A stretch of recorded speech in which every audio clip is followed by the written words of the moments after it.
Hola, ¿cómo están? Bienvenidos a una nueva visión semanal de los mercados internacionales en donde hablaremos del comportamiento de las bolsas, qué podemos esperar y preguntas y respuestas. La semana que dejamos atrás tuvimos caídas importantes en los índices en Wall Street, con el Dow Jones cayendo un 2,5%, el S&P 500 un 1,7% y el Nasdaq un 0,7%. Por la misma razón aumenta fuertemente la volatilidad, un poquito más de un 6%, y también vemos caídas importantes hasta el fin de semana del 7% en el Bitcoin. El petróleo WTI la semana pasada cayó un 1,7%, el oro subió un 0,6%, sigue marcando máximos históricos, y el cobre sigue de buen ánimo y subiendo de manera bastante sólida un 1,9%. En el tablero vemos que evidentemente está prácticamente todo en rojo. Comenzó la temporada de resultados, pero todavía muy poquitas empresas están entregando sus resultados corporativos. Destacan Apple subiendo más de un 4%, Google más de un 3%, con eso sostiene un poquito al S&P 500, pero en general vemos que el conjunto de la bolsa está bastante negativo. ¿Y cuál es la razón de este pesimismo? ¿Cuál es la razón de esta corrección de la última semana nuevamente en la bolsa norteamericana?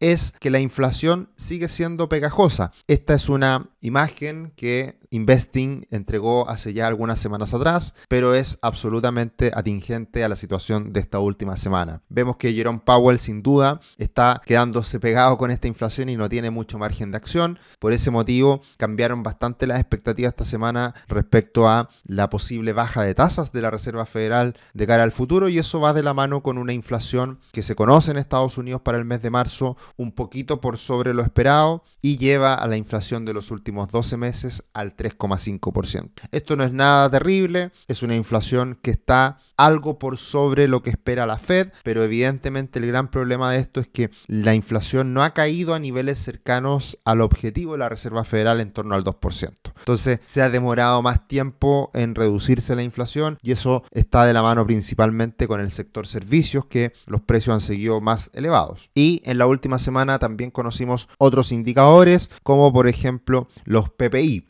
el índice de precios de producción, que en ese caso cae levemente un poquito el índice general, pero la verdad que lo más importante sin duda es la inflación, el IPC. También tuvimos peticiones semanales de desempleo que estuvieron algo por sobre lo esperado, mejor que lo esperado en este sentido de que a menores peticiones semanales es mejor el dato, y también la confianza del consumidor que cae levemente. Por este motivo vemos que los bonos del Tesoro a 2 años subieron su retorno, aumentaron su tasa, y eso va de la mano con esta inflación más pegajosa, con esta expectativa de tasas que no debería variar hoy en día tanto, porque el mercado está esperando que realmente la inflación comience a ceder para que de esa manera la Reserva Federal tenga el camino despejado para bajar las tasas de interés. Y lo que vimos también en la última semana es que si bien la inflación en Estados Unidos se recupera un poquito, en Europa ha estado cayendo y sigue reduciéndose esta inflación general, inflación en su conjunto. Y esto tiene consecuencias directas, por ejemplo, en el dólar, porque si en Europa se empiezan a bajar las tasas antes que en Estados Unidos, que es algo más o menos raro, como ha sido también lo que ha pasado en Chile, que las tasas en Chile han bajado rápidamente mucho antes que lo haga la Reserva Federal, eso llevaría a que la moneda, el euro, se deprecie. Y por lo tanto, al depreciarse el euro, al compararlo con el dólar se está fortaleciendo. Entonces, básicamente lo que pasó la última semana es que el dólar se fortalece precisamente por esta brecha, esta diferencia en donde Europa nuevamente,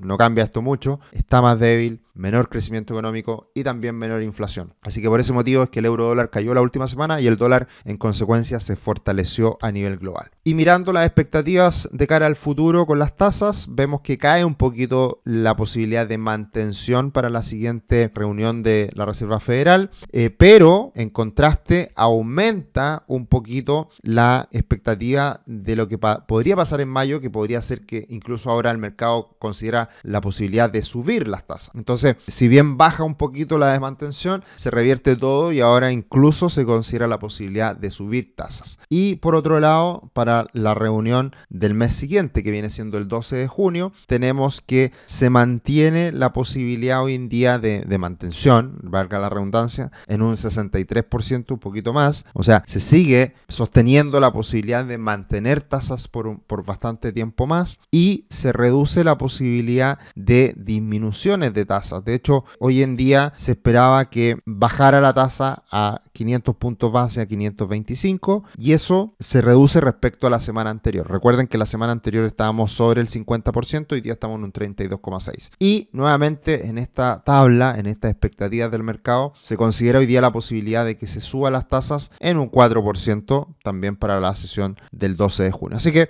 cambia bastante el panorama para las futuras posibles bajas de tasa por parte de la Fed. Cambia mucho esta situación. Hoy día ya pasamos de 3 oportunidades, de 3 veces que se bajaría la tasa este año a 2. Ha variado mucho los últimos 6 meses. Vamos a ver lo que diga la Fed, por supuesto, pero también vamos a tener que estar atentos a lo que digan los datos. Así que en conclusión, hoy día el mercado considera menos la posibilidad de bajar tasas por parte de la Fed. Y otro aspecto que hay que estar mirando de cerca, porque hemos visto una pequeña corrección en la bolsa norteamericana y vemos como el Standard & Poor's 500, después de alcanzar máximos, la línea amarilla, empieza a corregir un poquito, ya vamos a ver el detalle. Vemos que aumenta también el VIX, el índice del miedo, el índice de volatilidad VIX. Y esto funciona como un espejo. Acá podemos ver el comportamiento a lo largo de los últimos años, como cuando el VIX sube fuertemente, la bolsa cae y viceversa. Por lo tanto, el que esté subiendo el VIX, el que esté comenzando a corregir la bolsa, es una señal de que podría empezar una situación de corrección, una situación más adversa para los mercados en el corto plazo. Esto también muy de la mano con lo que ha sido este fin de semana el conflicto Israel-Irán. Vamos a hablar un poquito en detalle más adelante. Y eso tiene mucho que ver también con que algunos dicen que esto era un signo en enero, que no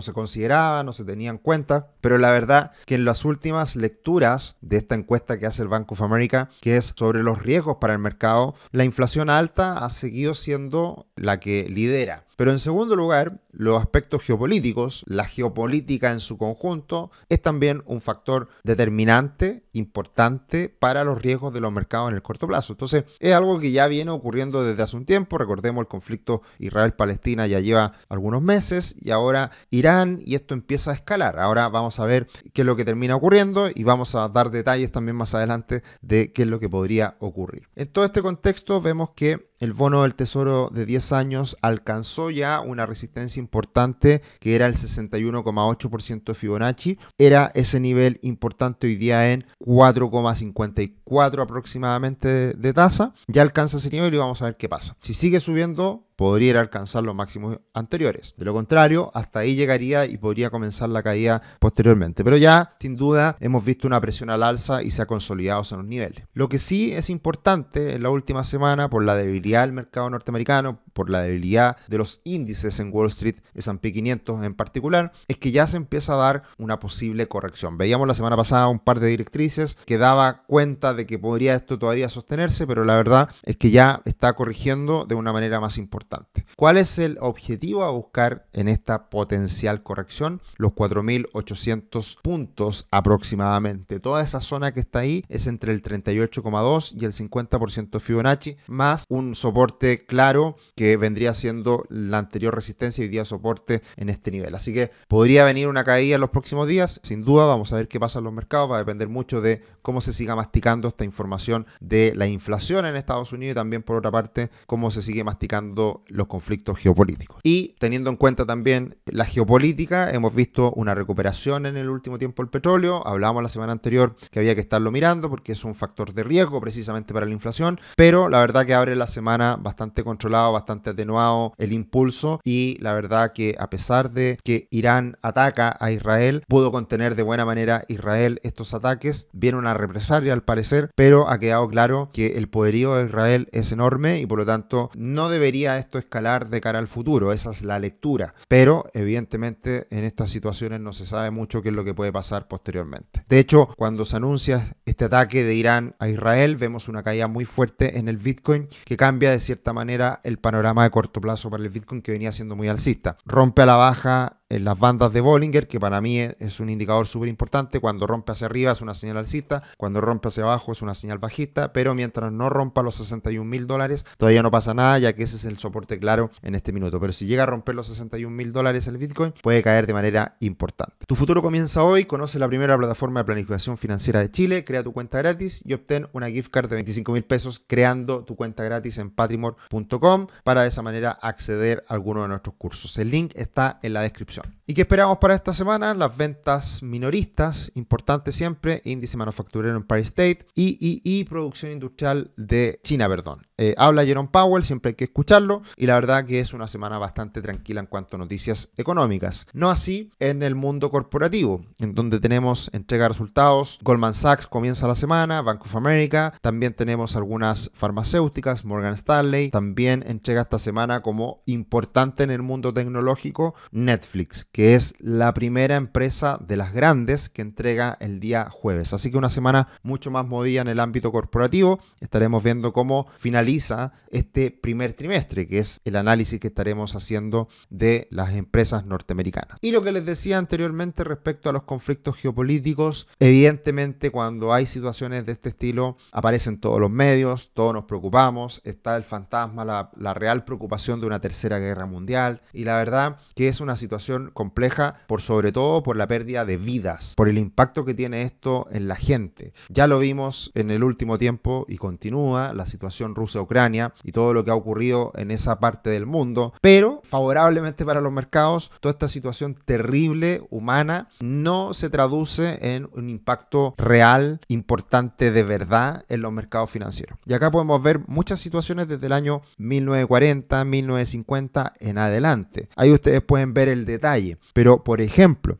lo que ocurre en el conflicto Rusia-Ucrania, en el primer día donde esto ocurre, el 17 de febrero del 2022, la bolsa cae un 2,1%. Y la caída total en ese periodo es de un 6,8%. El bottom, es decir, el punto mínimo donde comienza la recuperación, ocurre en los 13 días posteriores al inicio del conflicto, y la recuperación completa a niveles previos al conflicto es de 23 días. Y eso fue una situación que se habló mucho del impacto en los mercados de esta situación Rusia-Ucrania. Para mí no fue tal y los datos están a la vista. Ahora ya comienza este conflicto Hamas-Israel desde hace un tiempo, está por verse cuáles son las consecuencias, pero en general podemos ver que la caída en un día es de un 1,1%, la caída o el total drawdown es de un 5% y el bottom se da en aproximadamente 20 días y la recuperación completa en 42 días. Es decir, no genera grandes problemas en los mercados este tipo de conflictos bélicos. Evidentemente, si esto se traduce posteriormente en una recesión, en una situación más compleja de cara al mundo, evidentemente que va a tener consecuencias, pero en general